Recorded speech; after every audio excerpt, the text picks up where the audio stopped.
Hello friends, मेरा नाम है संजीव कुमार गुप्ता और आप देख रहे हैं Sanjeev Gupta official YouTube channel. So बता दूं कि अभी आए हैं मोहनिया में, बिहार के कैमूर जिला मोहनिया में, अपना मोहनिया में ओम प्रकाश दीवाना, जो कि उनका काफ़ी गाना ट्रेंडिंग में चल रहा है यूट्यूब पे। बता दूं उनका एक फिल्म भी आने वाला है और मोहनिया के डक बंगला परिसर में आए हुए हैं, जो कि मोहनिया की विधायक संगीता कुमार, सुधाकर सिंह और बगुआ के विधायक आने वाले हैं और रामगढ़ और मोहनिया के विधायक आने वाले हैं। अभी आगमन भीमराव अम्बेडकर जी के दिवस पे ये कार्यक्रम रखा गया है। तो आइए आपको बैक कैमरे से दिखाते हैं और बताते हैं। वीडियो कैसा लगा कमेंट करके बताइएगा।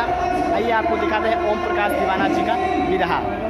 सामने मेरे हैं ओम प्रकाश दीवाना, जो कि बिरहा गायक हैं और उनका भोजपुरी में गायक हैं, जो कि उनका सॉन्ग काफ़ी ट्रेंडिंग में चल रहा था। आइए चलते हैं, सामने से दिखाते हैं और बताते हैं।